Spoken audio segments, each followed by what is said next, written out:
Hey guys, welcome back to another one of my Agents of S.H.I.E.L.D. Season 6 videos. Now post the breakdown of the trailer, there are a couple of things that we still need to discuss, and they're both of the trailer. Now the trailer was 2 minutes, but it was pretty packed, so as I mentioned on my community post while I was working on it, I had to edit a lot of stuff out of it. Now my initial audio recording was like 28 minutes, the entire video with the trailer included, which is basically 2 minutes, ended up being 22 minutes. That means that I ended up removing a total of 6 minutes out of that trailer breakdown. You and your friends are out of time. Who's gonna protect me? Is Daisy coming? Or Simmons? Okay, let's roll! Okay. I've been hunting your kind my entire life. There's no use hiding. We'll always find you. Now one of the things that I ended up removing was a discussion of the Chronicom Hunters, like an extended discussion of the Chronicom Hunters. I've discussed them on previous videos, so I thought, what the hell, there's only one scene that's basically concerned with the Chronicom Hunters on this trailer, and that scene is all about Deke. But the thing about all of this is a lot of people are kind of expecting that Sarge is basically hunting Deke because he's basically an anomaly in the timeline. However though, I've got a problem with that kind of theory because Sarge is not out there to fix timelines, to help people, to kind of bring things back to what they're supposed to be, but he's rather out there to destroy worlds. So no, it doesn't make any sense that Sarge is basically after Deke. That's the only thing he's after, and otherwise he would destroy worlds if he couldn't get to Deke. But anyway though, the fact that Deke is a target makes us wonder, is Deke gonna be able to make it out alive out of Season 6 and into Season 7? And I know, don't go stating the obvious in the comments down below. I know that his name is right there in the press release that announced the renewal of the series for a Season 7. However though, Clark Gregg's name was never spoken in conjunction with Season 6 until the moment that the first trailer dropped back in January. So yeah, Jeff Ward's name could be on a press release, but it would mean nothing. He's just there, his name is just there, for just one reason, to make sure that we don't realize what's gonna go down with him by the end of Season 6. But alright though, that's just a question I'm posing right now. We cannot theorize on it until we start watching the season, so that's something to theorize on and to talk about later on in the events of the season. But let us move on though to Elizabeth Bennet, who did post an amazing comment on my trailer breakdown video. Now I did object to a few things that she said there. She was basically offering possibilities, and you know, some of them included the idea that evil Coulson is basically after Deke, which again did not make sense to me. Maybe I'm wrong, maybe the trailer is kind of throwing us off, but nonetheless, at this moment, it doesn't make sense to me. However though, Elizabeth over here offered great insight into the one statement that we do hear Malachi make on this trailer. She did state in her comment, and I quote, "Malachi, you and your friends are out of time." This could mean that they are out of time, as in not in their correct timeline. Now that could be a possibility. I don't think it's about Sarge hunting Deke. I think it's about the Chronicoms or the Chronicom Hunters that we did read about on IMDb, hunting Deke. And if we assume the Chronicoms are like an agency, then the Chronicom Hunters could be like a department within said agency, the Time Cops department, or they could be more like a separate agency, a separate entity, you know, like the Time Variance Authority right out of the comics. Now this separate agency would be acting as oversight on the actions of Chronicoms. So pretty much they'd be looking in their interference in timelines, the changes that their interference kind of brings about, and they'd also be looking into anomalies that are created by said changes. So if Deke is basically out of his timeline, that means that Deke might need to be sent to his own timeline or needs to be eliminated. Now remember over here, Malachi has been identified as an assassin from a distant planet, so it's probably all about eliminating Deke. But that basically makes him a different enemy, meaning I don't think he's working with Sarge, I don't think he's, you know, part of Sarge's team. I think he's a separate thing, he's a separate entity, and he's doing his own thing.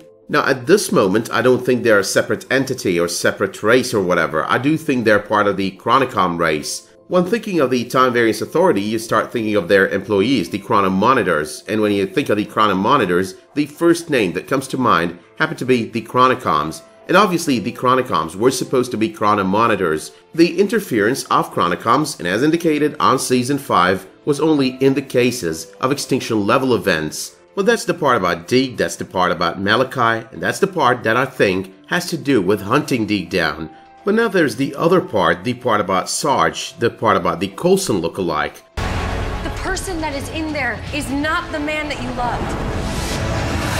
Now there are two things that I want to talk about over here. The first of which is all about the statement made by Daisy to May. You know, the person in there is not the man you loved. Now this statement could have been meant in, I want to say, a figure of speech kind of sense. You know, like he does look like Coulson on the outside, but the person is not the same. So yeah, it has nothing to do with him being Coulson. But then there's the other way of looking at it. You know, he is Coulson, the body is Coulson's body, but the person inside it, the person currently occupying it, is not really Coulson. But that would take us back to the butterfly theory. I'm not saying that it is a certain thing that Butterfly resurrected him in this case, because we're not really sure that this Butterfly, just because she's named Butterfly, doesn't necessarily mean she's Butterfly from the comics. But at the very least, it did give us an idea, you know, an Easter egg of sorts towards what's gonna go down on the upcoming season, if that were to be what's gonna go down on the upcoming season. Been to a lot of worlds, some good, some garbage, but I've never been to one where people recognize my face. Wherever these people came from, I think they destroyed it. I know what he really is, and he won't stop until he eliminates the whole planet. Now I do owe the next part as well to the very same comment, because that comment seems to be the inspiration that kept on giving right after I posted that trailer video. Okay, so in reference to the statement made by Sarge on the trailer, "I've been hunting your kind my entire life," she assumed that Deke is not the target there. She assumed that the target is Daisy. Now if he were to be hunting Daisy, that would explain a very minor detail on this trailer. There's all the Kree writing on that screen before they, you know, crack the code and get to watch that footage. The footage of Coulson or Sarge and his team on another planet, pretty much wrecking it to shreds. Now I do prefer the Sarge as a Hellhound theory, so it is possible he's a Hellhound, but it's also possible he's not. But even if he were to be, what if this iteration presented to us on the series is basically about a Hellhound for hire? And this one Hellhound has been hired by the Kree, explaining the Kree writing on that screen, or I'll even do you one better, he's been hired by the Confederacy, which means the involvement of Tarian, who by the way, and as I mentioned on my trailer breakdown, has been a villain cut short, a villain who's still out there, a villain who could have been tapped into a lot more on Season 5, but the time was basically short. Once again, so you don't get so technical and so literal in the comments down below, I'm not being literal myself. So when I use the words for hire, I'm not necessarily saying that the Hellhound is for hire. It could be a variation of that. So it could be a deal that this Hellhound made with someone specific out of a specific race, or he could even not be a Hellhound at all, but someone who made a deal with a certain person out of a certain race. So yeah, we're talking possibilities over here. They're mixed up together, there are multiple theories, and these theories, by the way, are not at all mutually exclusive. Now here though is another thing that does come to mind over here, which is basically that the producers of the series did state that this season is all about one arc. But the heart of the matter is we've got two arcs. We've got the space team doing their own thing, trying to find Fitz, and that's gonna extend beyond the first couple of episodes, by the way. And then we've got the other team, the Earth team, the one dealing with Sarge and the threats that he does bring along with him. What if these two arcs have got one thing in common, which basically makes them into one arc? The Kree, the Confederacy. They're the ones who pushed Sarge to try and get the Inhumans from Earth, and they are the ones that are going to be posing a threat in space to none other than Daisy, Jemma, Daviiz, and Piper. In all cases though, I'm not so stubborn when it comes to a theory at this moment, because at this moment, we haven't watched a single episode of the new season. So yeah, there are a lot of possibilities out there. Thank you so much, Elizabeth, and thanks to anyone who kinda talks about a theory in the comments that basically sparks ideas in my head. Okay, so another thing on this video before we get to end it is the titles of the 3rd and 4th episodes of this season. Now we do know that the title of the first episode is Missing Pieces. We do know that the title of the 2nd episode happens to be Window of Opportunity. Now the premiere did not just get a title, but it also got a synopsis and it got promotional photos. The 2nd episode got a synopsis, and you can find videos on my channel breaking down both synopsis of both episodes. But however though, now we've got the titles for the 3rd and 4th episodes. So the 3rd episode is titled Fear and Loathing on the planet of Kitson. Now it's been so many years since I watched the movie Fear and Loathing in Las Vegas, but nonetheless I'm pretty sure that the title of this episode is a play on that name. The other thing I'm pretty sure of is we're probably gonna get a reference or two to that movie on that episode. So maybe, just maybe, I need to watch it this week and before we get to watching the series. However though, more importantly than the events of fear and loathing in Las Vegas is what is Kitson? What planet is Kitson? Now Kitson has been referenced on the 5th season of the series by Gaius Panarian. If I wanted to tease, I would have visited the brothels of Kitson. So pretty much when you're talking about Kitson, you're thinking Cassius, because Gaius Panarian was one of the people right there wanting to buy Ben, the Inhuman, from Cassius, but Cassius wouldn't sell him after discovering that he pretty much lied to him about Daisy having traveled from the past to the future with a lot of friends. My apologies to you both, but I cannot in good faith sell this Inhuman. What dense thought rattles in your brain, Cassius? If I wanted to tease, I would have visited the brothels of Kitson. Now we get a time jump of 1 year, so throughout that 1 year, Fitz has had a life, Fitz has been abducted or whatever from the Enoch spaceship, so something's been happening with him. I think that he's basically been on Kitson, and I think on the 3rd episode, we're gonna get to know what happened throughout that 1 year, like we're gonna get all the flashbacks. We'll get to know all about all the fear and loathing in Kitson.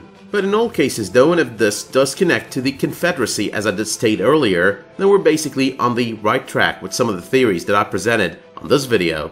Now the 4th episode of the season is going to be titled Code Yellow. That doesn't give us much, doesn't tell us much, but it kind of reminds me of the color coding of the, clearance levels within S.H.I.E.L.D. That was all on the 4th season, when Jemma was basically setting all the security clearance levels upon the orders of Jeffrey Mace. There was this entire conversation that went down between Jemma and May, with May talking about how her clearance level is red, how the clearance levels of orange, red, and yellow work, and how, Jeffrey Mace wanted them color-coded instead of numbered in order to not make anyone within S.H.I.E.L.D. feel less than the other. Yeah, definitely weird times that these people went through. But of course though, Code Yellow has got nothing to do with that, so Code Yellow is probably about an event that's probably going to be seen by S.H.I.E.L.D. as of a, valuable threat, but nonetheless not so high on the threat level to be a Code Orange or a Code Red. So from the titles over here, do expect that these couple of episodes are going to be packed with action, even though I do expect the entire 13 episodes to be extremely packed with action. I mean, we've only got 13 episodes this time around, so they've got to use every single one of them. That being said though, and finally we're going to be getting 4 episodes straight, then the show is going to be taking a week break, then we're going to be getting the show back. So the first week of June is basically a break without any episodes, then the second week the show returns with the 5th episode. That being said though, my work here is done, so let me know in the comments down below what you think of these 2 theories. Let me know as well what you think of the titles of the 3rd and 4th episodes. You can also let me know if you did like this video by dropping it a much appreciated like, subscribing to this channel, and don't forget to enable notifications to get updates when I post a video, publish a community post, or start a live stream. And I'm going to be doing a lot of those over the course of the upcoming season of Marvel's Agents of S.H.I.E.L.D. But until the next time that you tune in for another one of my videos, Agents of S.H.I.E.L.D. or otherwise, thank you so much for tuning into this one, and have a great day.